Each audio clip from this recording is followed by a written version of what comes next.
All right, and welcome everyone to the Improvly Speaking podcast. I'm your host, Dayna Gowan, and I'm so excited that you're here today. We have a fabulous guest on today who is here to talk all about time management and structure, organization, and flow, which I'm going to be very honest, are very hard things for me. So this might turn into kind of a pseudo semi-coaching Dayna learning session today, but I think you'll get something out of it too. Selfishly, I will get a ton out of this episode, and you will get plenty out of it as well. And we'll talk how this relates to improv, because it does. And improv and public speaking, it all ties in, which is really cool too. Quick rundown for those joining for the first time. Our goals of the podcast are 1, to help people understand the benefits of improvisation and applied improvisation. 2, to demonstrate how improv shows up in all aspects of our lives. And 3, to inspire you to try new things, like being more structured and organized. Get out of your heads and judgment zones so you can be more structured and organized. And find creative outlets and passions that can help you. And our amazing guest today is Anna Dearmon Kornick. Anna is a highly sought-after time management coach and keynote speaker and founder of the It's About Time Academy. Anna is also the host of It's About Time podcast, which is ranked in the top 1% globally. And she just released her 300th episode recently, which is so incredible. We're on like 50 episodes here, and I'm like, 300. Oh my God, that's amazing. I'm so excited for you, Anna. Thank you. Yeah. Anna helps busy professionals and business owners struggling with overwhelm to manage their time using her personality-driven HEART method. Previously, Anna worked for more than a decade in the fast-moving, high-stakes world of politics and crisis communications. She managed the hectic schedule of a U.S. congressman and worked as communications director for the office of the lieutenant governor in Louisiana. So really high-stakes jobs here.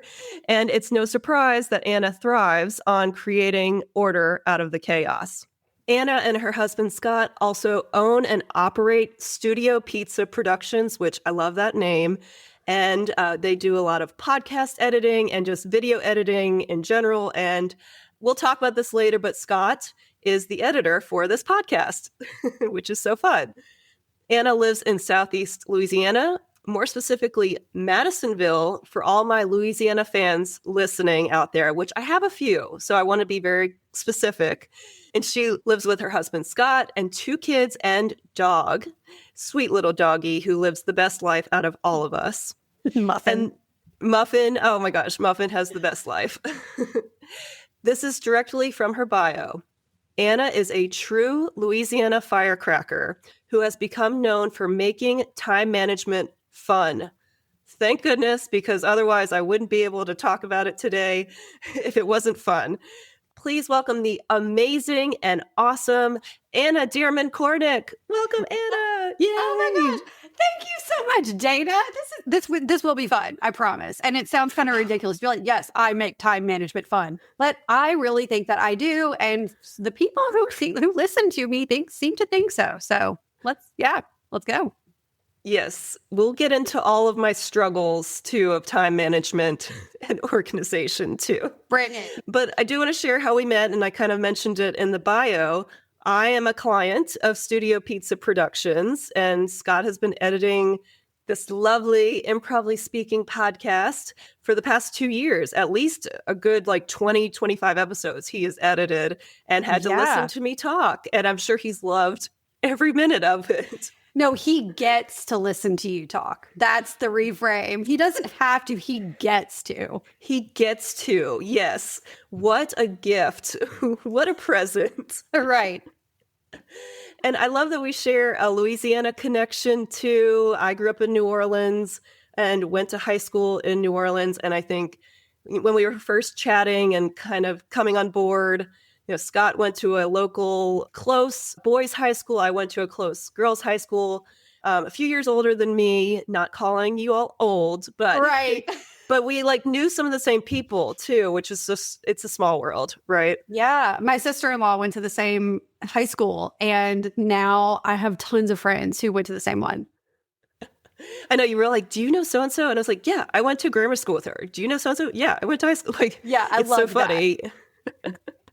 Oh, it's funny. Yeah. New Orleans and Louisiana is pretty small too. I will be honest, Anna, I have not ventured farther than like Southeast Louisiana. Like, I don't even think I could point on a map where you lived in Northeast Louisiana. Hey, I'm sorry. It's okay. It's okay. I always told people that. So I grew up in Winfield, Louisiana. It's really small. I honestly think that, for perspective, Winfield, the town that I grew up in, is smaller than City Park in New Orleans.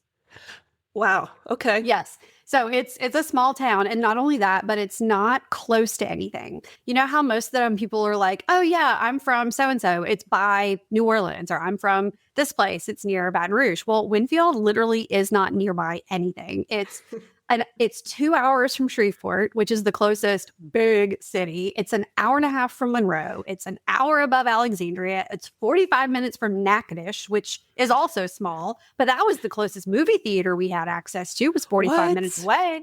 No. And so literally Winfield was just kind of smack dab in the middle of nowhere, North Louisiana. Like, no, don't, it's totally fine if you've never been up there or heard of it. It's okay. That makes me feel better, at least, about my Louisiana geography that I didn't quite know. But okay, well, we're going to jump into it because I want to be mindful of your time. I want to manage the time well on this podcast today. And Scott's going to be like, oh, thank goodness. As he's editing. You are a sought-after speaker, keynoter, and coach. I mean, you've done so many things. You studied mass communications at LSU. You worked in public relations and crisis management, which sounds crazy. And so just tell us your journey. How did you go from that to coming into this time management business? Yeah. It's really funny to look back on our lives and see all of the breadcrumbs and clues that we were left along the way that led us to where we are. Because on one hand, I could say, yeah, it all started when right out of college, I was hired to be a congressional scheduler for a brand newly elected congressman from New Orleans, and was thrown straight into this baptism by fire arena of managing one of the most hectic, in-demand schedules in the country. I mean, my boss was the first Vietnamese congressman to ever be elected to Congress. And so he had worldwide appeal. Everyone wanted to spend time with him. And I must have been 23 at the time and had never had a quote unquote, real job. I had worked on a campaign prior to that, but anybody who's worked on a political campaign knows that it's so laid back. It's laid back and high stakes at the same time. It's just very casual, It's just about getting things done. And so then I get to DC and spent, what felt like 10 to 12 hours in front of an Outlook calendar all day, moving around the boss's schedule. I had every single day was an avalanche of emails and things to manage. And it was total chaos because I literally had to manage every single minute of his day from the time he woke up until he went to bed at night. And Dayna, his wife had to email me to get time on his calendar. Stop it. Oh my God. That is so intense. That is a life that I don't think I will ever live. I don't think I want to live that. It's different. And it was so stressful, but it was also really fun. And I really enjoyed this think on your feet, problem-solving environment because I could create the most beautiful, meticulous, well-thought-out schedule for the week. And then if the vote bells start ringing, which, by the way, fun fact to anyone who has never spent time in a congressional office building, whenever it's time to go vote, these bells start going off, kind of like a high school bell to tell you that it's time to change classes, okay? These bells start ringing, And I think about it and like I start feeling this like anxiety in my chest because I know that whenever the bells went off, the entire schedule was about to go up in flames. Oh my And so God. I have like a little bit of PTSD if I ever hear a bell like that go off, because it means, okay, time to drop everything, completely rearrange the schedule for the entire rest of the day, very likely the rest of the week. So it was just constant planning, but being ready to pivot at any moment and having to keep your cool the entire time. It sounds like the only thing I can relate it to is Veep. Did you ever watch Veep when it was on HBO? It's so funny. I've never seen Veep. I've never watched The West Wing. I never watched like all of these famous shows like that. I totally have missed out on. It'll probably give you nightmares or PTSD again, because I just like the scheduler, and I'm blanking on the character's name, but it's so funny. And she's like, she's booked. She's booked. Just constantly like, she's booked, even if she wasn't, like having to kind of Right. lie for her. It was Oh yeah, very because humorous you had to spin on the job. You had to be the bad guy or the bulldog and the person who's, no, I'm so sorry, the congressman isn't available, but I'd love to introduce you to our legislative assistant, da da da da da, who specializes in this type of policy. Wow, wow, wow. So intense. Oh my God, I can't. It's like that's where it all started. So you would think it's like, okay, well, that sounds like the most stressful thing ever. So everything else is going to be downhill from that, right? So I ended up spending not even a full year in DC as a scheduler. Wow. And it's not because I didn't like it. It's because I realized I really missed home. I totally did not expect to miss my family so much. Don't get me wrong, love my family, but I couldn't wait to get out of Louisiana. And so I moved back because I wanted to be able, I didn't want to spend years of my life only seeing my family every few months. Yeah, it's And tough. so, I've done yeah, it. That's how I yes, spend my, you, yeah, it's hard. you know. And I moved back and I started working in state government roles, executive assistant to the Secretary of Health and Hospitals. And from there moved on to legislative affairs, communications roles, communications director for the lieutenant governor during the BP oil spill, when the lieutenant governor was the liaison to the federal government for the BP oil spill. Oh And my so God. Oh no. crisis communications started to become a part of my brand, I guess you could say. I started just, you could say, ending up in roles that had this crisis communication aspect to it. And what's so funny is I didn't even realize that it was crisis communications at the time, because it was just a regular part of my job. Oh, BP oil spill, let's create talking points for congressional testimony for the BP oil spill in order to save the seafood industry. Or there's a drought happening in Northeast Louisiana, let's create a community awareness program about water conservation. You know, just things like that. Yeah. Earthquakes, Wow. hurricanes, droughts, plant explosions. I remember my first major national news quote was in Bloomberg because there was this flood and a plant explosion and just all of this craziness. And every single day was some kind of like fresh disaster. And I shifted into working for specifically a crisis communications unit within a PR firm in New Orleans. So went from state government to New Orleans.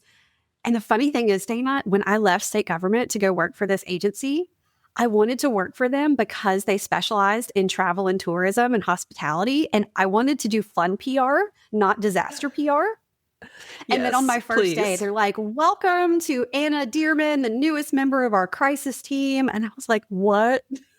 Oh no. Are you Split the rug from under you.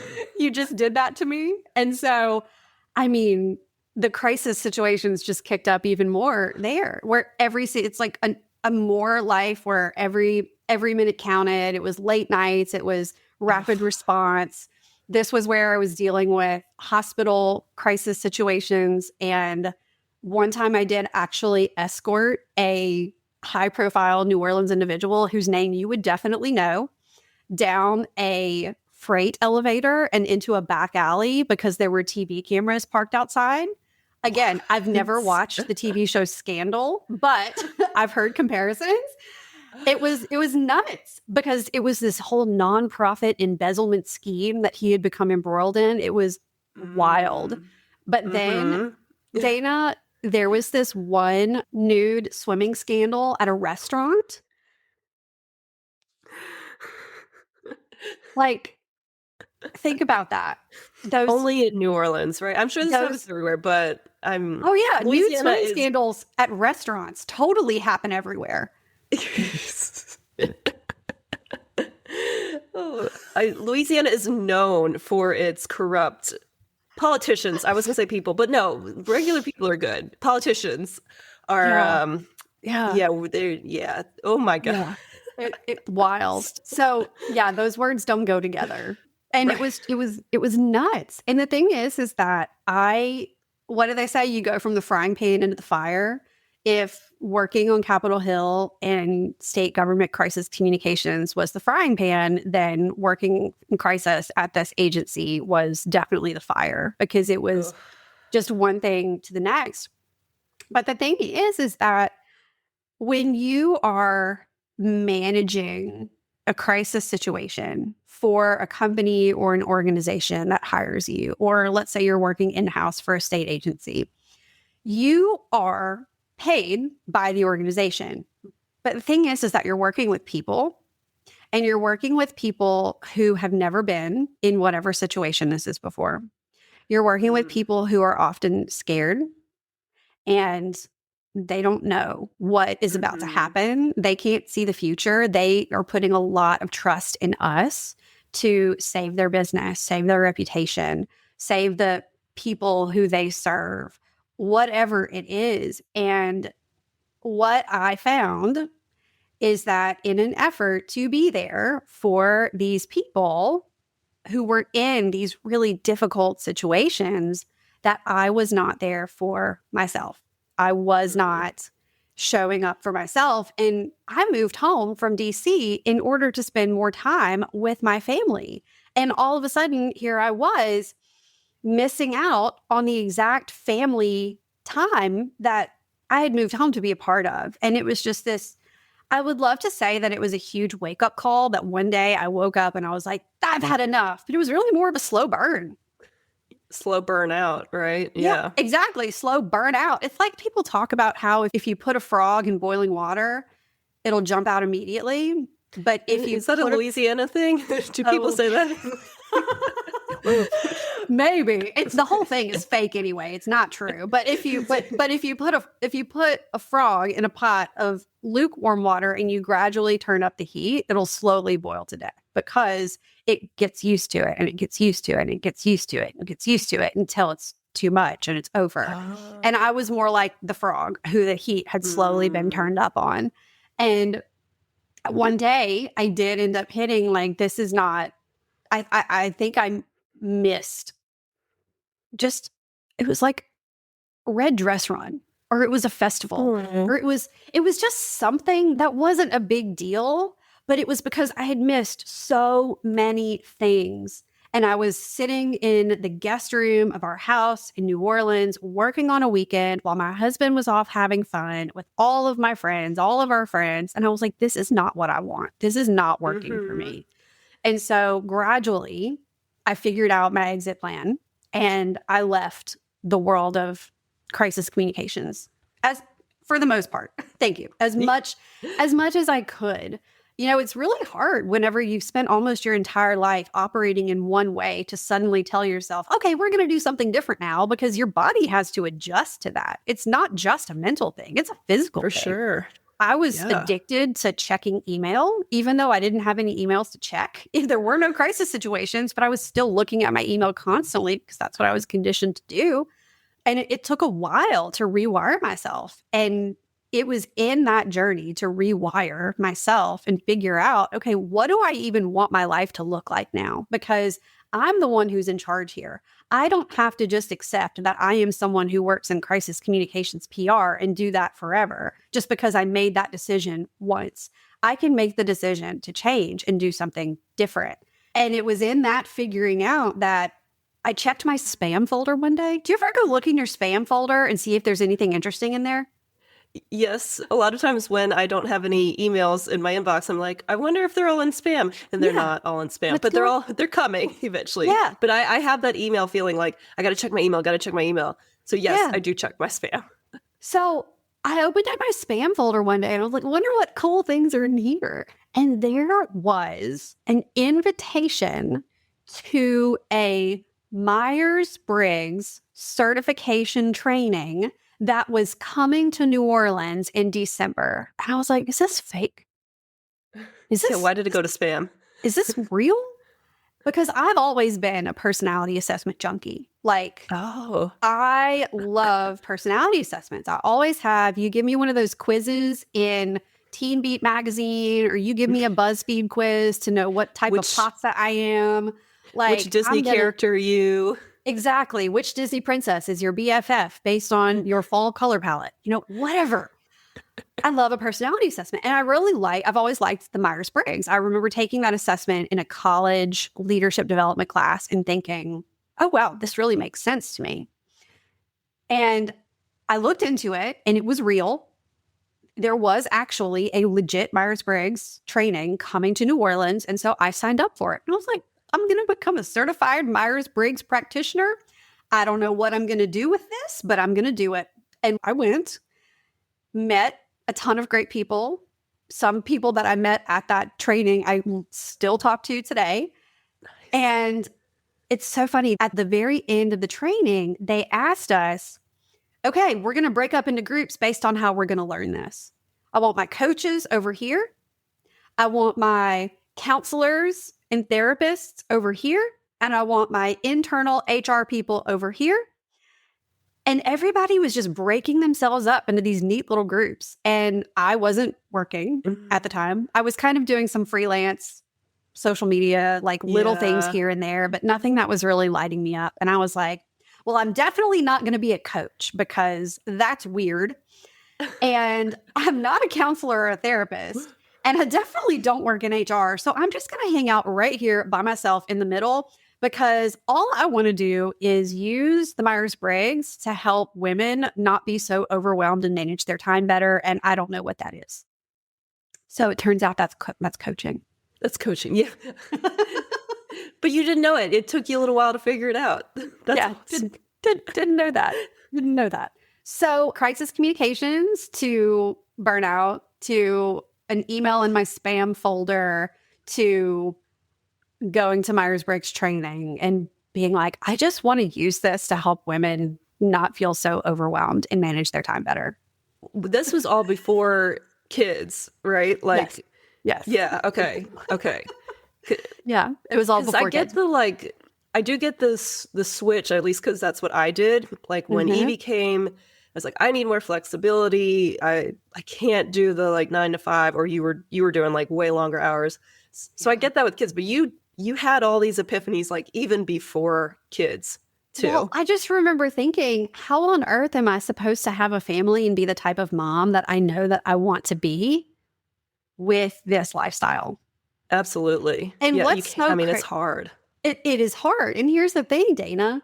If I had known then what I know now about myself, about setting boundaries, about clear and effective communication, about prioritization and time blocking, and all of the things that I now teach, if I had had those tools and known those things when I was in crisis communications, I would probably still be in crisis communications, but I would be in it with better boundaries and more clear distribution of my time.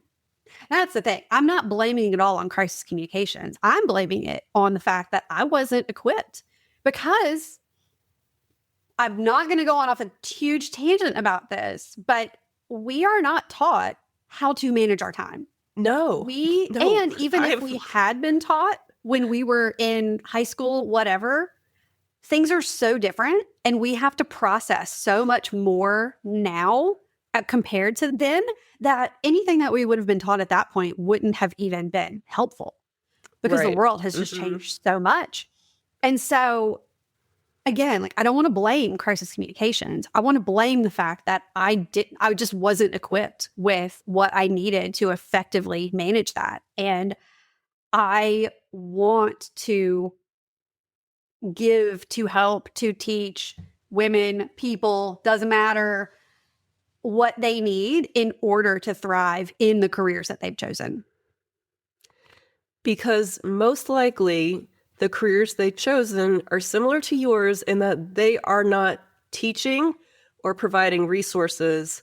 Yeah. Maybe they're providing some trainings, but like not a ton of resources on burnout or stress management or time management. So it does a lot of time fall on the individual to seek help and find help, hopefully before they burn out and not after they burn out. And what's so crazy is that even when resources are offered by companies or organizations, they mostly focus on work rather than the whole picture. And the thing is that people tend to look at time management as either a work problem or a personal problem, but it's in everything. It's all connected. The amount of sleep that you get at night because of either staying up late or having a toddler that wakes you up at 3 a.m. impacts the way that you make decisions at work. The way that you allocate your time at work impacts how present you are in the evenings. It all interlocks together. And so most of the pictures of time management that we're taught are completely incomplete. Oh, so true. Okay, so Myers-Briggs, that was what year? Like 2018, 2019? Because I saw like a timeline of your journey recently in one of the emails you sent. Timeline. Yes. Yeah. And was it like 2019 you kind of launched the business, like pre-COVID? It was 2019. It was May of 2019. So I actually hadn't had my first child at that point. So I had Camilla in January. And oh my God. I had been calling myself a leadership coach for about a year leading up to that. I had started speaking. I had been asked to give speaking engagements. Funny enough, I kept being asked to speak about time management multiple times. I was asked to speak about time management, and I was calling myself a leadership coach. And I remember working with my first coach, and Camilla was sitting with a babysitter in our living room. I was in my home office. The coach had come to my house that day. She was someone from the New Orleans area for our kickoff session. And she pushed me to decide what I was going to focus on, what I was truly going to focus on. And so I put my foot down that day. It was May 19th, 2019, and said, I'm a time management coach. I am a time management coach. And at the time, like that, it wasn't really a thing. And so it felt terrifying to call myself that because one, I hadn't really coached anybody yet. How am I allowed to call myself a time management coach when I haven't coached anyone yet? Truly. And then does it even exist? Is this a thing? Did I just invent something?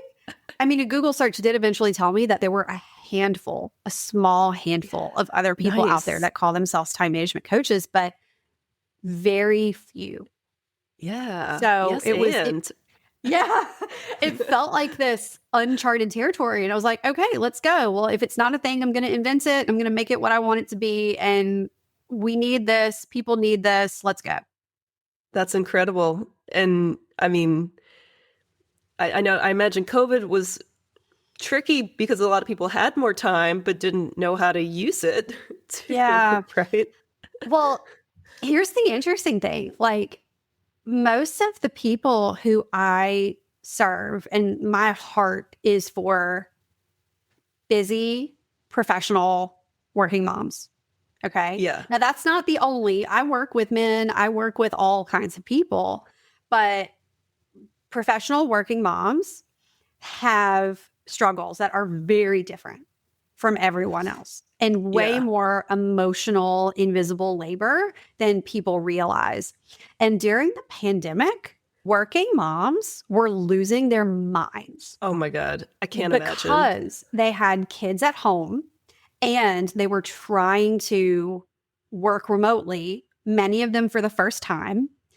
And we were all completely overwhelmed with decisions. I mean, we make 35,000 decisions approximately every single day as adults. 252 of them are about food, by the way.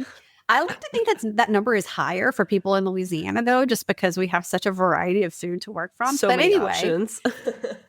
that number, 35,000 decisions, that's a typical day, not a time period in which all of our routines and typical habits are completely thrown out the window. Like, we don't realize just how many of our decisions put us on autopilot. More than half of the decisions we make each day are on autopilot because of habits or routines. That's why routines are so powerful, because when you have a routine or when you have something set up as a habit, you're able to free up brain space to make better decisions on everything else. And during the pandemic, we were overloaded with decision making because everything was different. So it was a weird time because you had some people who had an abundance of time and didn't know what to do with it. And then you had another group of people who were completely slammed and overloaded in ways they had never experienced before. And I got to work with both types.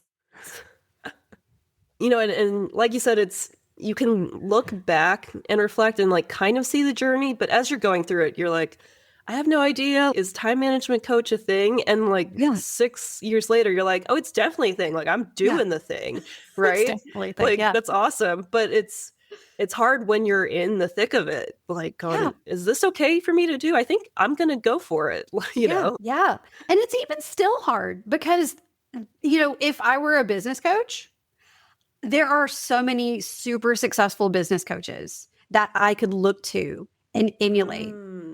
But that same thing doesn't necessarily exist for time management coaches. So a lot of it always feels okay, creating something new, being in the thick of things, lots of experimentation, so much experimentation. Well, I'm part of your academy, which is awesome.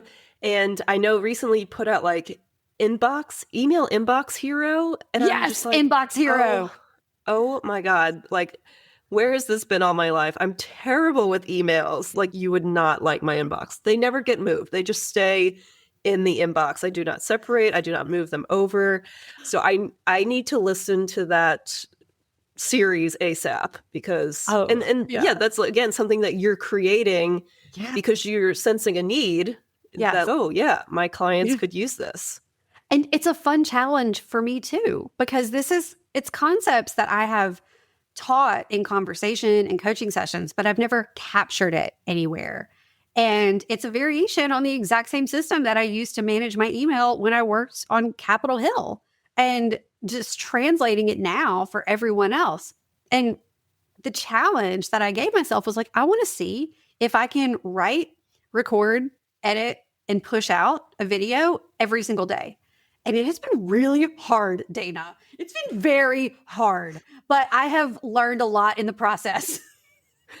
I'm impressed because I've been meaning to record my solo episode about the 50th episode, which I think will come out before this one in just the grand scheme of things, but it hasn't been recorded yet. But like, I keep telling Scott, it's coming, I'm going to record it, and I still haven't done it. So the fact that you've done it, even when mistakes were made, you have done it. So kudos to you.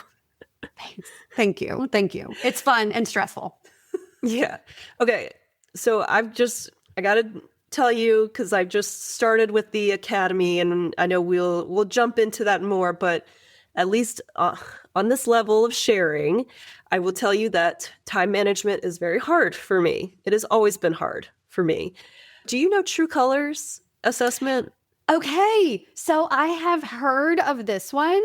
I don't know it super well, but I'm actually going to Google it real quick as we're chatting, just so I can get a quick refresher, because I'm pretty sure I have done True Colors before as a part of being in a group. So yes, True Colors. Talk to me about True Colors. Yeah. Well, similar to Myers-Briggs and DISC, they just like use colors instead of letters or whatever else, right? So it's easier to remember because I've done DISC before and I'm like, what am I again? An I think I have no idea. So for True Colors, I am a very high orange, which is like creative, spontaneous, impulsive, just like kind of likes to go with the flow, whatever. That's me. Okay. And then I am a blue, which is like sensitive, nurturing too. And then I'm a lower yellow, which is like your organized, to-do list, taskmaster. And then green is like your data analyst, like manage Very your life by logic. data. Yes, I'm a very low green, low green, and then a lower yellow. So anyway, that kind of gives a summary of me. And I just, in my working experience, like 10 plus years in my career, I've always been kind of the creative one in my job. Come to me with problems and let's think of solutions. But I haven't been great about implementing or putting strategies to the solutions. And I see that as a pattern in myself. And, I have had to use calendars now with tons of Zoom meetings. But pre-baby, I would know like, oh, this weekend we're doing this, and then the next weekend we're doing this, and kind of have an idea of my calendar. Post-baby and all the brain fog, I'm like, what is life? Like, what's today going to be? Oh, I have a call it. Okay. I'm realizing I need more systems and organizations in place. And I've been working with a life coach, all the things coach, I guess. And she really did help me to see the value in structure and flow, because I really rebelled against it. Like with improv, it's, like finding improv and just the idea that like you show up and you don't have to plan and you just kind of like play and figure out ideas from there. I really loved that world. And I was like, I don't want to be so rigid and blocked by, I don't want the creativity to feel stuck.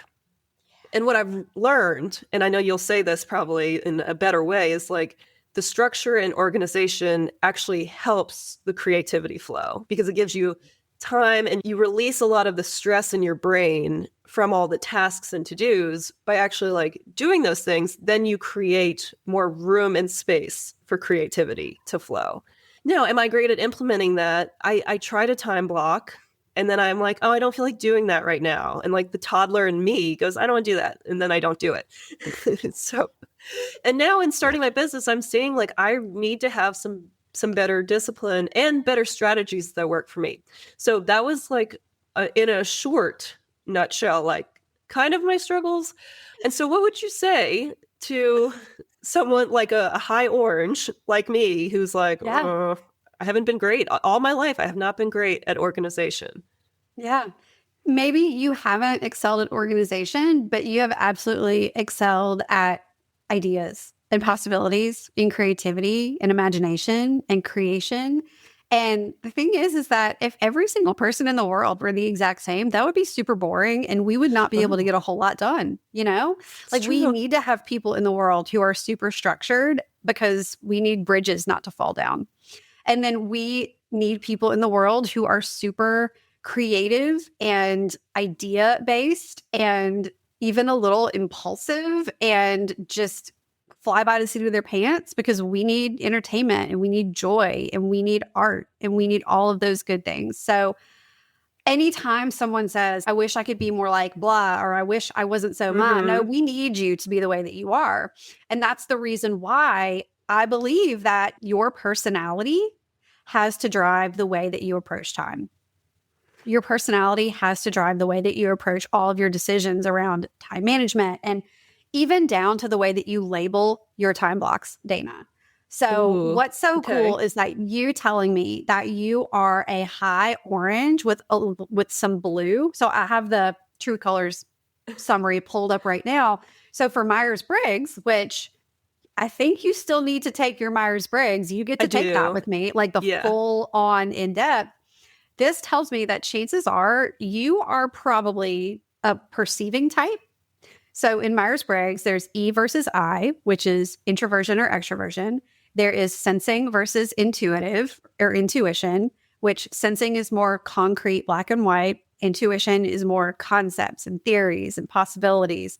And then we've got thinking and feeling. That's how you make decisions. Feeling is more harmony, people-based. Thinking is more logic, analytical-based. And then J versus P, judging versus perceiving. Perceiving is open-ended. I want to experience and explore. And judging is I want to finish it. I want closure. I want to get it done and be done with it. And so they tell us in our Myers-Briggs training not to type people without them taking the assessment. But I would put money on you being probably an I or an E, like either one of those. That's kind of the tougher one for me to tell, I or an E. You're probably an intuitive type because of the way that you see possibilities. And you're probably a feeling type, meaning that you probably tend to aim for that harmony with others versus that analytical, logical side. And then P, you are a big old P, my friend. Because big P. P. Lots of penis over there. So, like to articulate that. Right. Well, one of my good friends, Liz, she is an ENTP. And so she is an idea factory. And anytime we get together and she's like, oh, we could do this, we could do this, we could do this. And I'm like, Liz, your penis is showing. Your penis. Right. That's what I said, Dayna. That's what I said. So the thing is that when you have, told you this is going to be fun. When you have that P personality, that opportunities, like you do not like to be boxed in. You do not like the rigidity. Time blocks probably make you itchy. And what do most people say whenever they're like, oh, you need to get better at time management. You should try time blocking. Okay, here's the thing. Time blocking works really well for some people, but it doesn't work the same way for everyone. And so for someone like you, Dayna, I would tell you that you could probably do well with what I like to call brush strokes time blocks. Okay. There are blueprint time blocks and there are brush stroke time blocks. Blueprint time blocks, it's where it's like from 8:05 to 8:45, I am going to work on the table of contents, the abstract, and the whatever for this report. Very specific. And there are types of people who feel very comfortable with that. It makes them feel safe. It makes them feel good. If you saw that on your time block, on your calendar, you'd be like, nah. Not feeling it today. I will come up with excuses like, oh, I'm nasally or, oh, I want to go to the gym now. Or not in the mood for that. But if you had a time block, say from 8 a.m. to 12, that's like a whole morning, and you called it writing. Within that writing time block, you have the ability to choose how you want to spend it, what type of writing you want to do during that time frame. It's a big time frame. Okay, 8 to 12. I think I feel like doing this, and I think I feel like also doing this. And you're more likely to do it because you're giving yourself the choice and the possibilities within it, and you're not confining yourself to having to do something. And when it comes to rebelling against it, so this is where Gretchen Rubin's 4 tendencies have been really helpful for me to understand the different ways that people respond to internal and external motivations. And there's one of the 4 tendencies is called the rebel.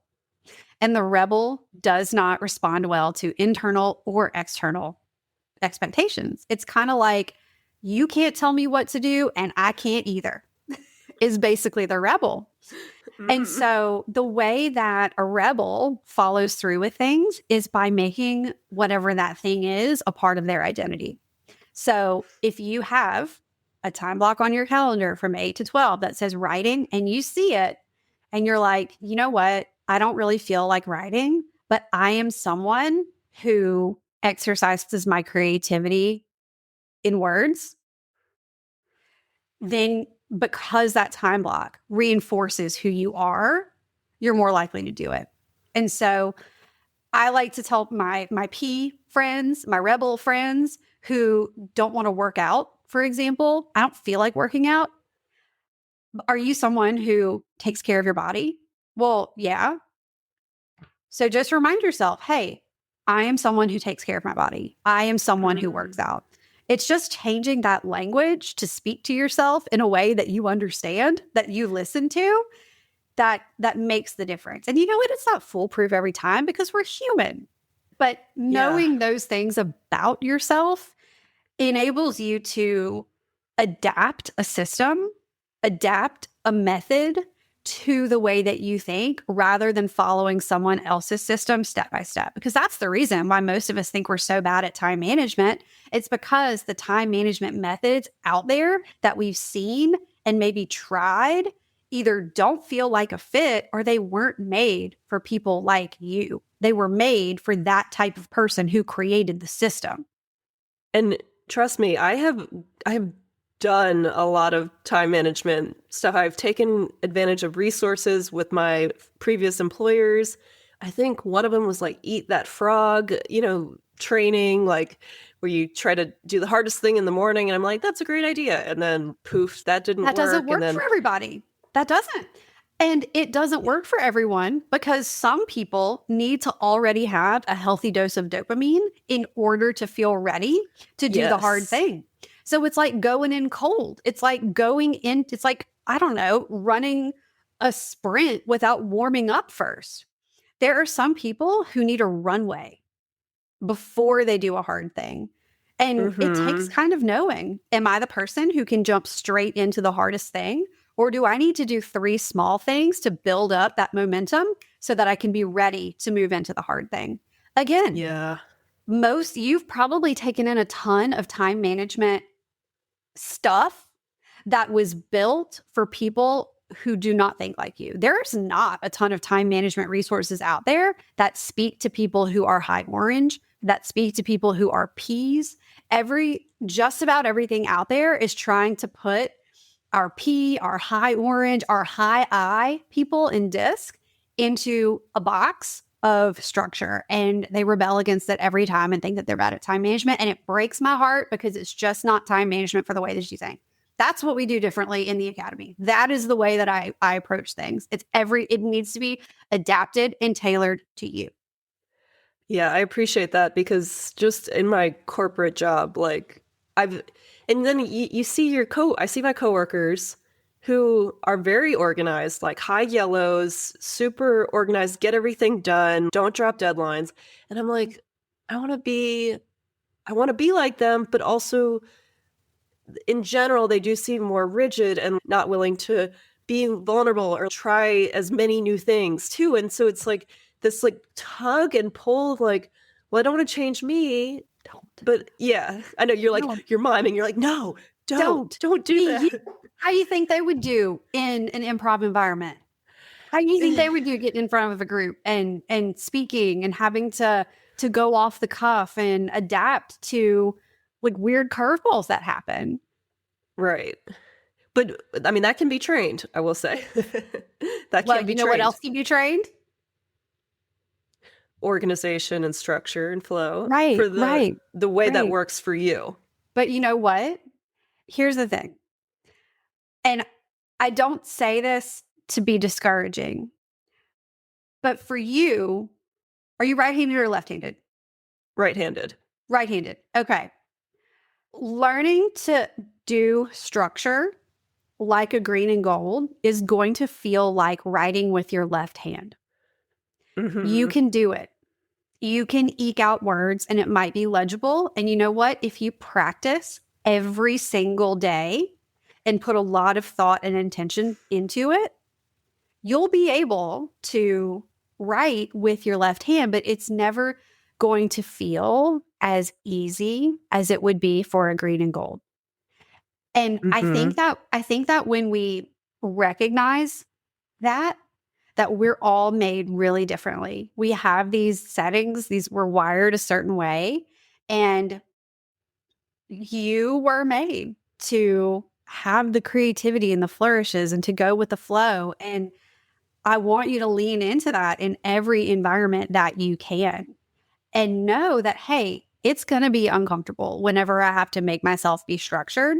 And that's okay too, because discomfort is a signal of growth and change. And we get sore when we use our muscles, but we're also growing them at the same time. So it's okay if it feels hard.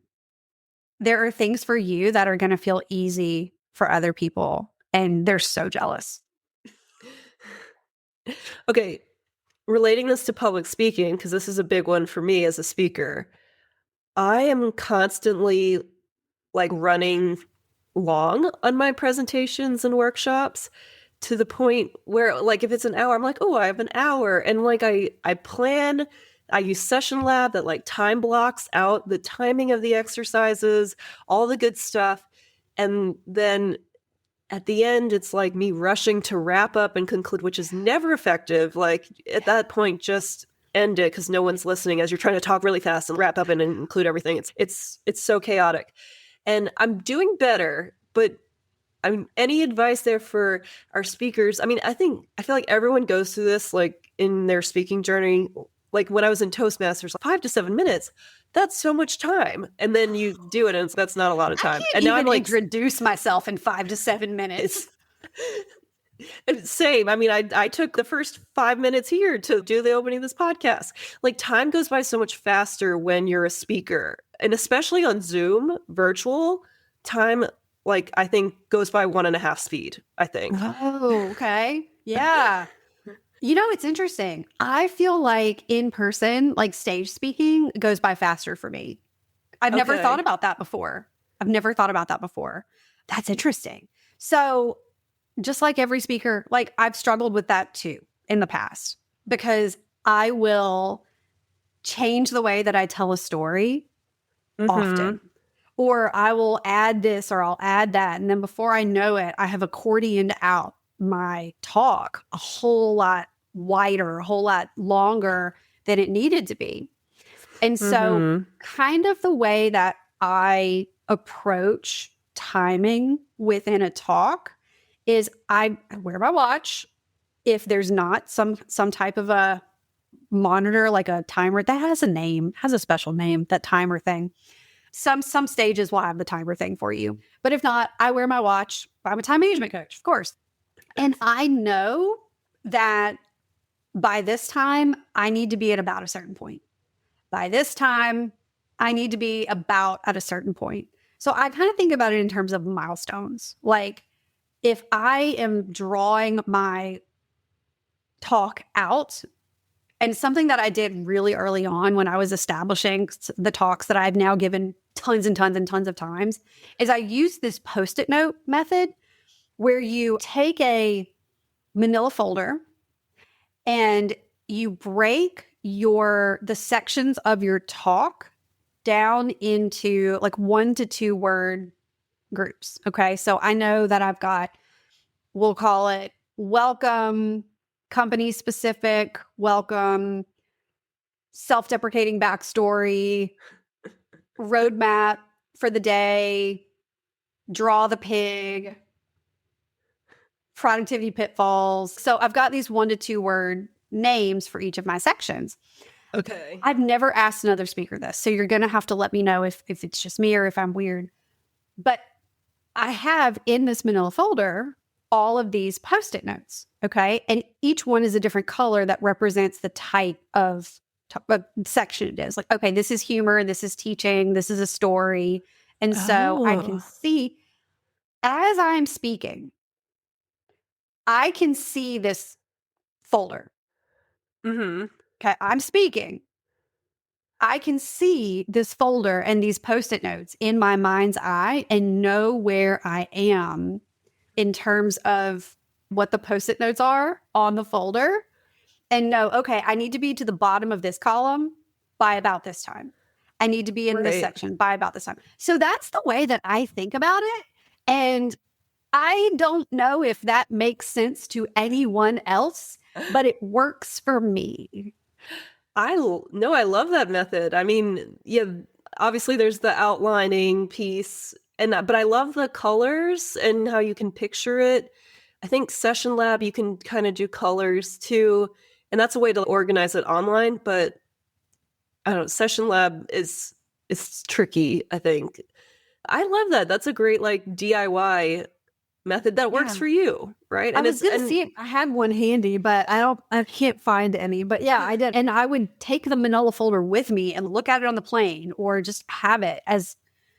Now, what gets tricky is when you've had it for a while and the sticky notes start falling off. And like I said, I used that earlier on whenever I was really first like developing that talk. And I've been just kind of giving the same ones over and over again for a while. So Yeah, I mean, for my sessions too, they are very interactive, heavy, Yeah. like lots of exercises, and then lots of debrief. And so part of being the facilitator, oh, okay, you're holding up your timer, right? Yes. So any time that I am giving a workshop that is super interactive, that involves them doing exercises. So, in addition to doing time management workshops, I also speak to groups and do Myers-Briggs Oh, yeah. trainings. Yeah, so I do that too. And so that does involve discussion. And in order to keep everyone on track, myself included, I make the timer be the bad guy. So it's not when Yes. I say it's time to wrap things up. I say, I'm going to set my handy dandy timer. And when the timer goes off, attention back up here, and we're going to talk about what we learned. And so I found that to be super helpful. You can find these timers on Amazon in a lot of different time frames. I have a green one. This one's 60, 30, 20, and 15, but I have a green one that has shorter durations on it. And I found that to be a super helpful tool.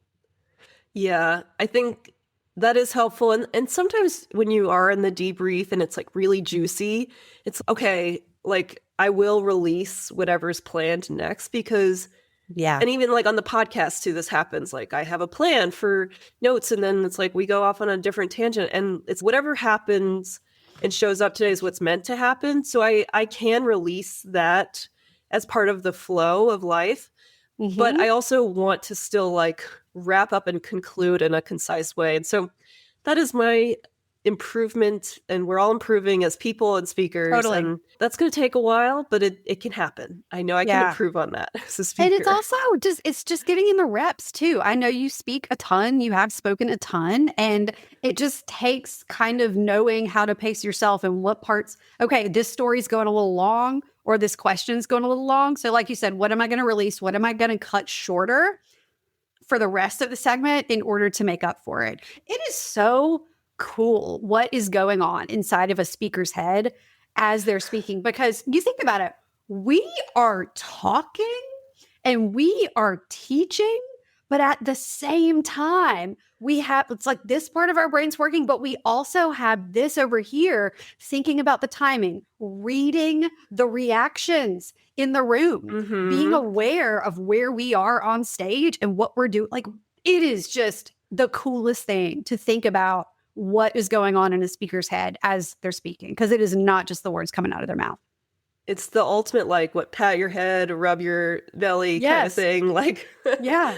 Which I'm doing okay right now, I think. Yeah. You can't see me, And but probably because we're speakers and we have to be able to do stuff like this. Wow, I'm really good at this. right? Give me I some know. gum. Let me see if I can walk and chew gum too. And then walk in a straight line, too. I don't know if I can do that. Okay. Taking into account time management here, we have about 10 minutes left. And Are you serious? I know. I told you time goes by 1.5, 2 times speed online. I swear by it. I have no proof, but I swear by it. It just goes by faster. We are recording this at the end of 2025. It'll be released early 2026, just in time for, the resolutions and goals and mantras and high hopes for the new year, right? So, and we've definitely talked about this, but what advice, tips, tools, tricks can you share for anyone who has had on their to-do list or goals list to get more organized? Yeah. Great question. I mean, it's one of the most popular things that people want to focus on for the new year. Okay. Couple overarching things. First of all, don't try to change your whole life overnight. Don't decide that in January that you're going to start waking up at 5 a.m. and running a mile every day and suddenly flossing every day when you haven't in a long time, and just a million other things. It overloads your brain and it sets you up for failure. Instead, I would encourage you to make a list of 12 things that you want to improve in the next year. Okay. Whether I like that. and be specific, not like I want to do better time management. No, I mean, I want to get to work on time, or I want to pick a very specific thing and get out a calendar. I actually have these. I usually have one right behind me, but I love having a giant calendar, like 2 foot by 3 foot giant calendar, and give every single month a focus. Because like what that. we tend to do is we tend to front load the year with all of our goals and dreams and high hopes. And then we just completely fizzle out. Most New Year's resolutions are given up on by January 17th. That's a little over 2 weeks into the new year because we overload ourselves and we don't set ourselves up with a way to actually stick to whatever that thing is that we want to do. So give each month a focus, give each month a job. And when you do this, it requires you to think about what your year typically looks like. For example, May and December. May is one of the absolute busiest months for parents because there are a million end of school year activities and programs and recitals and dress rehearsals and this event and that banquet. It is insane for parents. December is also crazy busy because you've got end of the year work wrap up stuff. You've got Christmas and holiday and all of this. So those are not the months to assign yourself a really complicated project or a really intense new habit to try. Put those in another month where things are more low key. That's another thing that we do that sets us up for failure is when we don't take into account our actual real life when we want to start things. So take a look at what your year actually feels like. And okay, February is pretty chill. That's the month that I want to start working out 3 times a week. And know that you probably aren't going to get it right in week 1, but you've got a whole month to get that plate spinning. And that's the way that I like to look at it, is one plate spinning at a time. Because when you say, okay, January is the month that I'm going to start waking up earlier. I'm going to start waking up at 5:30 a.m. and I'm going to give myself a month to get really good at that before I add on, I'm going to work out 3 times a week in February. So now you've got this one that's, okay, I'm doing pretty good at waking up at 5:30. Now let me add this thing. Okay, it's March. I want to get really good at like tracking my budget every week. Add that in because now you've got a really good workout habit going on. So I'd say like when it comes to thinking about, oh, new year, new me, whatever that is, just space it out month by month instead of trying to do it all at once, because that's how you'll actually get things to stick. And also sign up for that improv class that you've been thinking about doing. Sign up for that once, you got your plates in a row. You can add that to your list because you'll probably love it and you'll want to keep going. So it's going to be a constant on your calendar once you do it. Just do it. I've always wanted to take an improv class. I think I would have a lot of fun with it. You would. This morning, I told Scott, I started looking up the Myers-Briggs personality types of SNL cast members. And he was quick to remind me that SNL is sketch comedy, not improv. But a lot of them still like started in improv. Yes, whatever. Definitely. And I was like, okay, we're like splitting hairs here. But there's a pretty clear personality lean for people who are in like sketch comedy and improv, and it's the intuitive types and the possibility types. I mean, Amy Poehler, who I love, she's an ENTJ, so she has that like J closure bit to her, but it's that intuitive N that's all the possibilities and the what could we go do with this? Where could we go? What do we see that's not there? And I think that piece right there is probably, if you were to look at all of your friends and all the people you know who have that improv background, chances are they have an N in their personality type that has them really like open to what could happen rather than living in like the concrete. Yes. Okay. Oh, that's so interesting. I love that you looked that up. Great research for this. I never thought to do that. I do love Amy Poehler's Good Hang podcast right now. I'm like totally diving in to that one. Yes. And she and Kate McKinnon got into a whole discussion about Myers-Briggs types too. And it was just so fun. I will have to listen to that one. That's awesome. Okay. Last question for you as we're talking about like open to the possibilities. And this is a perfect segue here. I end this question almost every time on the podcast with every guest. So a yes and mindset is also known as a growth mindset. So how do you embody a yes and or growth mindset in your life? Yeah. So I like to think of everything as an experiment. Ooh. I like to look at any workshop that I am doing, any podcast interview that I'm having, any program that I'm creating, not as a finish line, but as an experiment where we're going to see what happens. Then we're going to learn from that. And then we're going to do it again. And so I think that's my version of yes and is not stopping once you reach an outcome, but instead looking at it, seeing what we can learn from it and where we go next. I love that. I have so many examples. I'm thinking of what's coming up for me is the holiday. It's about time challenge that you just did. Yeah. Wasn't Yeah. that was the first time you offered that and you weren't sure about the timing, if people would be interested in it. And Yeah, I you had no got idea. some great participation. Yeah, people came. People showed up. There were definitely people. I do think it was a little bit early. I think it would have been better to do it last week. But again, it's Good experiment, though. It's an experiment. That's the thing. It's like we get so tied to this, to the outcome and that it means pass or fail or that it means something about us. But it's just an experiment. Think like a scientist, but not like a rigid scientist. Think just like we're looking to see what happens. We just want to see what happens. And then we want to go with that and build on that. So that is my yes. That's what happened. And where do we go next?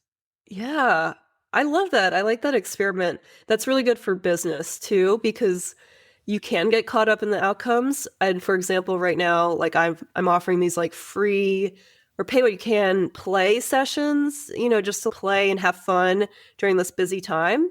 And it's gotten some engagement and, it's a good experiment to be like, okay, so maybe that time didn't work. Maybe this is just a crazy wrap up time of year. It doesn't mean you never offer it again. It's just like, okay, let me try something new again next time. Yeah. See what happens. But the ego gets in the way and going like, oh, there wasn't that much interest, so it must be a stupid idea. I'll never do it again. Or so, I don't know. My ego is really harsh to me. Yeah, too. they can be really rude. But no, it's They like, it's not are. you. It's not you. It's just people had busy schedules. Yeah, exactly. Or, hey, maybe there's some more stuff that I can learn about tweaking the messaging. Or maybe this gives me an opportunity to get to know some ideal people better in order to speak in the words that they use when sharing the thing. Exactly. It's just, the thing is that I didn't get to this place overnight. There was a time when every failure crushed me, when this is terrible. I'm never going to be successful, whatever. And it has been in this transition to, hey, let's trial and error. Let's think of it as an experiment that I've been able to let go of a lot of stress because I'm going to try my best. Whatever happens, happens. And I'm going to learn from it no matter what. And then we'll keep going. Yes, and experiment. I love it. Anna, love this talk, and we could keep going forever. And thank you for the little nuggets of help and wisdom, because I'm a high P. I've learned now, and I love that. I love that phrase. Your P-ness is showing, and I'm gonna use that with myself a lot. So it's so great. Hey, I'm gonna laugh every time. We need the possibilities. We need it. The toddler in me is just going to laugh at it every single time. Where and how can our listeners find out more about you as they're going on their own journeys of organization and time management? Yeah. So I would love for you to check out my podcast. It's about time. It's a podcast about work, life, and balance where I have a new episode that drops every Monday. That's either a deep dive into a real life time management strategy and how to apply it to your own life, or it's an interview with a go-getter to find out how they are getting things done. That's one of my favorite things about having this podcast is that I get to ask people, so wait, how do you do all of that? Like, how do you do life? Because I asked you today. Yeah, I'm so curious, and I learned so much from how other people do things. So check out It's About Time wherever you listen to podcasts. And If you are thinking, hey, I really want to get control of my P-ness because it sounds like something that I struggle with, then I'd love to talk. I actually offer free hour-long time management coaching calls to anyone who applies and is interested. And you can learn more about that at freetimecall.com. So I would love to talk if this is something that has really, resonated with you and you're like, hey, 2026, I want to get it together, but I want to get it together in a way that's true to myself. Love that. Yeah, true to yourself, because if you try to fit yourself into a mold or a character that's not you, it is hard to manage and keep that facade. Not fun. Not fun. Yeah. And time management can be fun. That is the overarching lesson of today, is that it can be fun and you don't have to go to these. I just think of the trainings I did in my previous jobs where they were not fun. Sounds terrible. I'm sorry. Yeah, they were not fun. I mean, it got me out of work, but then the emails were building up and just stressing me out. So it wasn't really that fun. Yeah.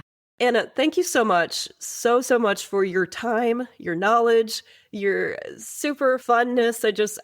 I love it. This was so great. And, I wanted to have you on for a while, and I thought, we'll talk public speaking, but I love the connection of time management and public speaking and improv. And I'm going to talk about that connection a little bit in the outro too, about how this relates to improv, because we didn't get to it, but I'll get to it. Don't worry.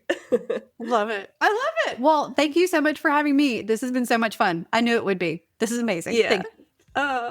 We'll talk soon. And thank you for listening to today's episode with Anna Dearmon Kornick. Oh my gosh, what a great episode. It's a great episode when it leaves you wanting more. Please excuse my nasally voice, which I know it's not about me. This episode is not about me. It is about our fabulous guest. But I am experiencing allergies today and this week. And I did all my breathing exercises and I did the best I could. And now when I'm doing this outro, I'm like, oh, it's there.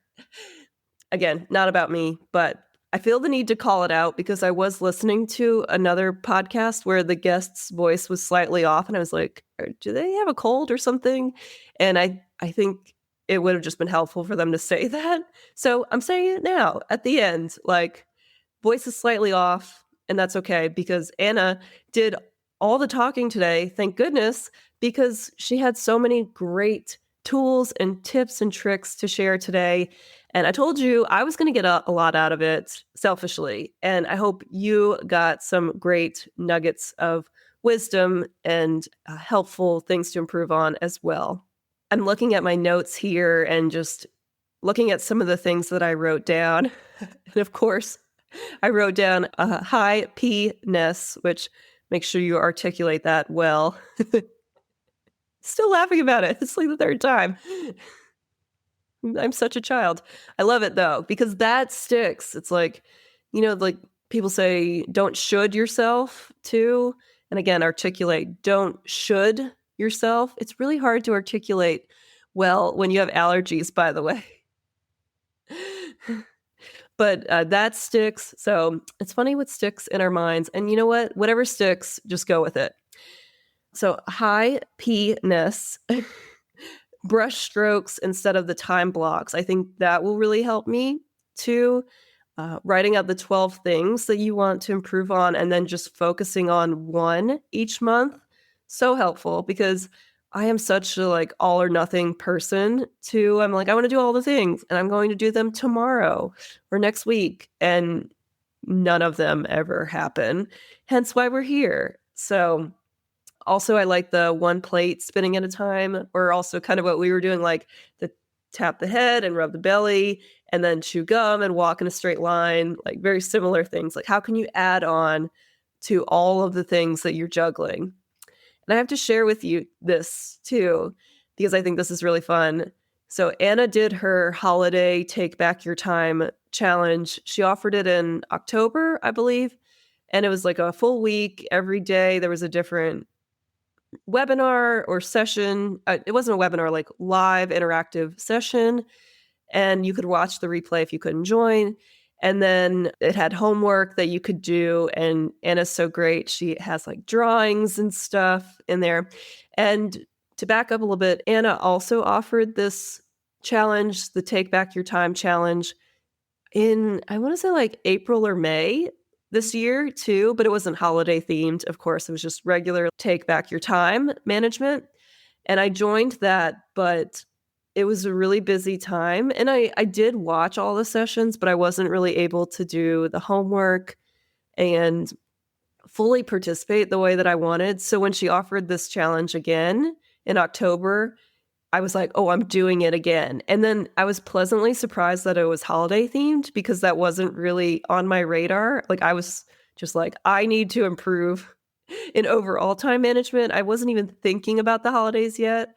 And I love that she had this focus on the holidays. She says it was too early. I don't think so. I actually think it was great timing, but she knows better about her data and participants. But for me, it was perfect timing. And each day she had her webinar, and then you could watch the replay. And she had coaching calls after, and then she had homework that you could do. And if you did the homework, you got entered into the drawing for the next day. And her big grand prize, if you did the homework on the last day, was a year membership in the academy, which is such, my eyes are so big right now. Like if you're not watching the recording, like such a great gift. Like, oh my God, like super high value gift. So generous. Oh my gosh. I couldn't believe she was giving it away or, giving that as truly a gift. And I wanted to win. I was like, oh my gosh, I'm going to do the homework. I did the homework for a few days, but I was like, I'm definitely doing the homework. I'm going to submit it on time because I want to be entered into that drawing. And I told myself, like, I'm going to enter, but I never win these kind of things. Like, whatever. And you know what? I won. I won the drawing for the It's About Time Academy. And I really think it was the universe saying, Dayna, you need this. You need this right now. You've done a year plus as mom. And even before that, like you've been struggling with time management. And now it's like, it's really coming to a head now that I have a small child. Like I can't keep up the way that I used to. And not only like physically, like mentally, my brain can't handle as many things as it used to. I used to be able to juggle, or at least like perception wise, I could juggle a lot of plates, like a lot of spinning plates. Like I was good with it. Not so much on an improv stage. Let me be clear. That is a different story on juggling characters and plates and all that stuff. Not true. But like in my 20s and early career, I would say I took on too much stuff, which is also to say I did too much and I burned out. Go figure, right? Because I was spinning too many plates. And so now in my mid-30s, I'm still in mid-30s. Let's not even get ahead of ourselves. Mid-30s, I am realizing like I can't spin all those plates and I don't want to. That's the thing. I don't want to spin all those plates. So I love that Anna shared her story. She had such an intense job and career for the first part of her career. And it sounds crazy. And I'm sure she had moments and plenty of times where she felt lit up and, purposeful and useful and helpful and all those things. But it was just burning the candle at both ends and it wasn't aligning with everything that she wanted to do in her personal life. And so I just love that she shared that because it's very fitting for me to just realizing like you can't spin all the plates, nor should you expect yourself to. And again, so the universe is just saying, Dayna, you need this. Like you need to talk to Anna more. You need to like just listen and learn and experiment and try new things and be willing to fail and try. Because I think I've had so many experiences with time management where, it didn't work for me. And then you label it as, well, I'm just not meant to be that organized. And again, that's the ego talking. And the ego is rude and judgmental. And I can move past that. And I can be good at time management and still stay creative. Now, I want to relate this back to improv. And we didn't get to talk with Anna about this, but I have a theory, and I would love, any improvisers listening, any experience you have as an improviser, like all experience is welcome for input on this. But this is kind of my thinking here. So I started improvising about 5 years ago, like early 2020, pre-COVID, did one class in person and then the rest online for a while until the world opened up again. And I remember those first few classes, like I just felt like a kid again. It was so much fun. It felt like the constraints and all the rules went out the window. Yes, there were rules and tenets of improv to follow. Yes, and make your scene partner look good. Listen before responding. Let go of judgment and just say the first thing that comes to your mind and the trust that that's the right thing. And like that will lead you in the direction and just play and discover what comes up, like all these tenets, right? So yes, there were rules, but like it released a lot of like other rules that I felt I needed to follow within myself. And I really discovered that I loved not having a script to follow and not even having to come prepared, just coming for class and being like, okay, well, today we're going to work on this exercise and kind of improvement that we can make as improvisers. I love now, and not at first, but I love the idea of showing up for a show and just getting a suggestion, and that informs the rest of the show. Like, it's this total mindset of come unprepared. Like, the more that you try to prep and prepare ahead of time, like, oh, well, if the suggestion's this, we could do this. And oh, if it's this, we could do this. Because you have no idea what word it's going to be. So it's not even helpful to do that. Plus, you have other people you're playing with who also have other ideas. So you just come unprepared. And I love that mindset. And again, at first it was super scary to not prep, but I love it now.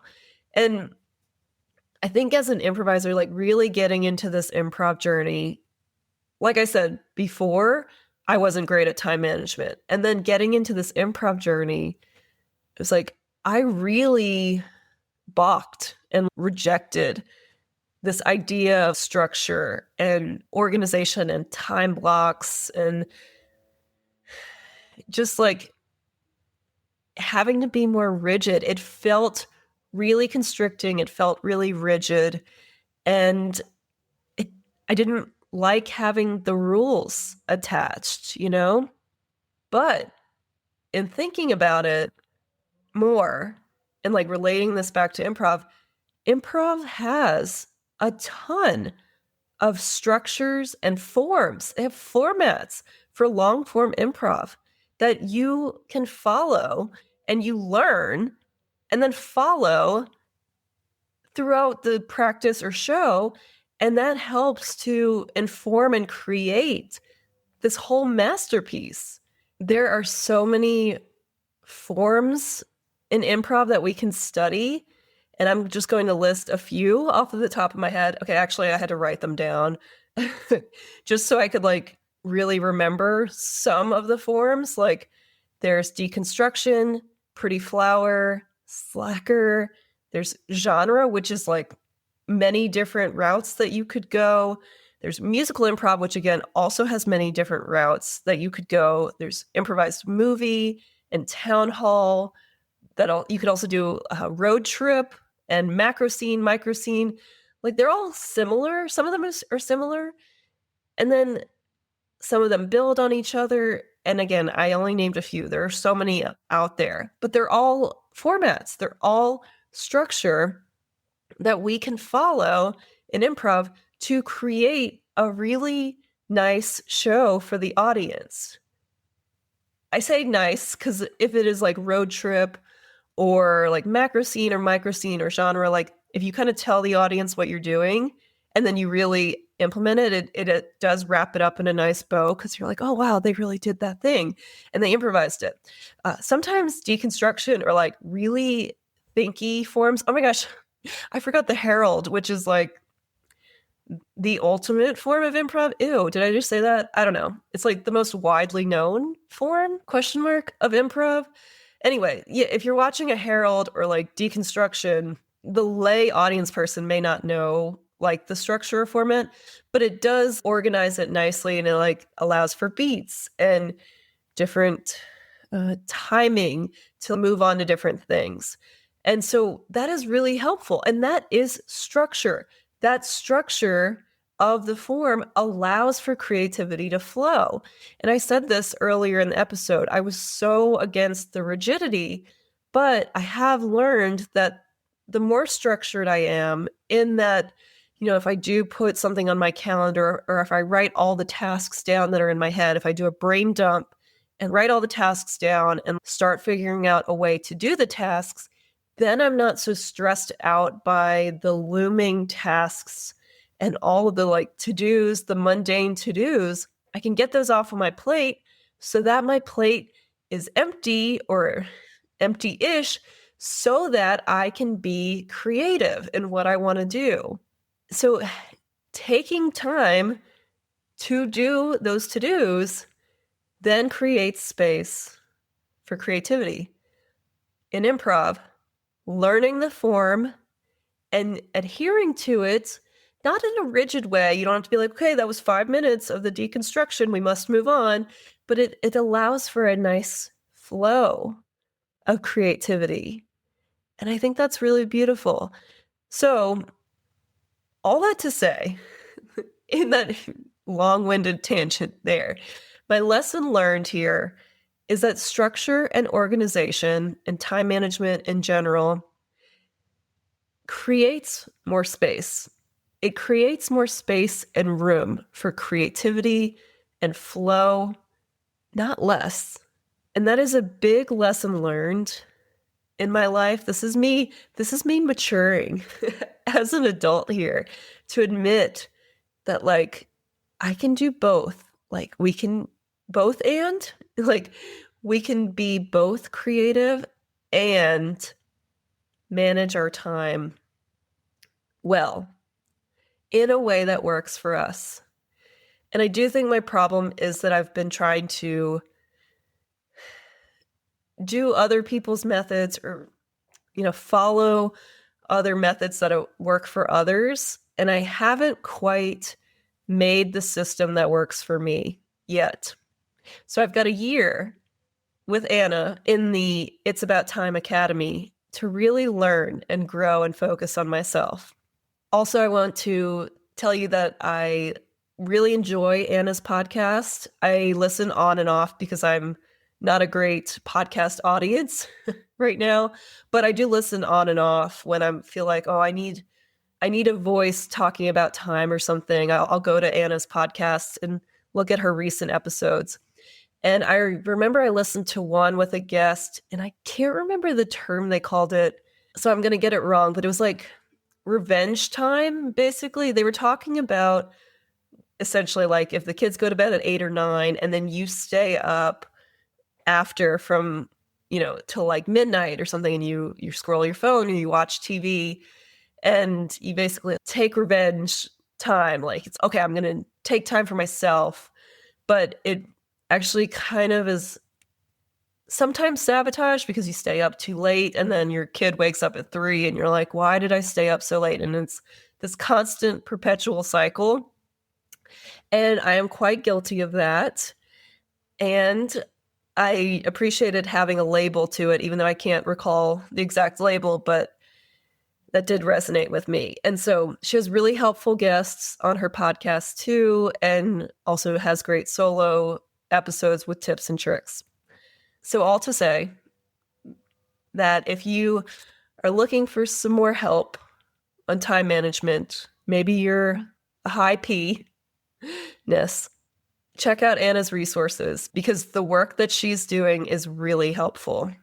Also, if you're a speaker who is struggling to stay on time in your speeches and presentations, I don't have a ton of tips right now. I do like Anna's method, and it sounds like she made something that worked for her.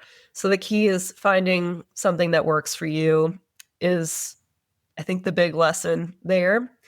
Also, I want to call out that in a previous episode with a guest, Jessilee Windhouse, we were talking for a while in the beginning about how we are both only children and we are both perpetually late people. And like, we just underestimate how long it's going to take us to get ready or to leave or to get to places. And we think that we can move at super speed and we can't when we're getting ready. And it is a thing that happens a lot in our lives. And so I remember having that conversation on the podcast. And then I love that I've now had Anna, our time management coach and expert, on here to kind of help with some of that. And that has been brought up in the things that I've listened to that Anna's offered. I think it was maybe the holiday challenge or something. Someone asked, like, how can I get places on time? And Anna said she time blocks in her calendar the actual driving to places. So it's not just like the events at 1:00. It's okay, the drive is going to take 20 minutes. So I'm going to block out this 30 minutes so that I leave and get there on time. Now, the key is to actually implement that and leave at that time. And so maybe you have to time block like the getting ready period, but then you actually have to follow it. And that is key with staying on time and not just ignoring your time blocks and being like, oh no, I'm fine. Like actually listening to your time blocks or brush strokes. Maybe I need more of a brush stroke time block method. Okay. If anything resonated with you, please reach out. I'm curious to hear from you about this episode, like what you're thinking. So if you're an improviser or speaker listening, are you more like me on the high orange side, a very high P side, kind of go with the flow and struggle with the time management? Or do you also have this like super organized, like time management side of you that's really good at to-dos and tasks and can kind of keep up and like button it all up at the end? I'm really curious, like I know we have improvisers who do so many things in their personal lives and professional lives too, that it always amazes me, like the different types of people that come together. So I'm just curious, like, where do you fall on the side? And if you have any tips and tricks on time management too that have worked for you, or, yes, you're the super organized person, but when you get on stage and play, like that side of your brain goes away and you allow yourself to just play without judgment and rules and systems and processes kind of thing. I'm just curious to hear from you. So reach out if anything came up. You can email me at Dayna@Improvly That's DAYNA at Improvly Speaking. That's improv, LY, speaking.com. You can also reach out on Instagram at Improvly Speaking. On LinkedIn, I'm at Dayna Gowan. Would love to hear from you. Really curious about this one. Kind of different episode, but again, it does fit with public speaking and improv because structure and organization actually allows more space for creativity and flow. Big lesson learned for me, and I've learned that one over time too. And we don't have to reject time management and rules and systems and processes. We can actually follow them. They are helpful, and they do create space for creativity too. Thank you so much for listening and supporting Improvly Speaking. Here's your reminder to say yes and go out and flex your creative thinking. I'll talk to you next time.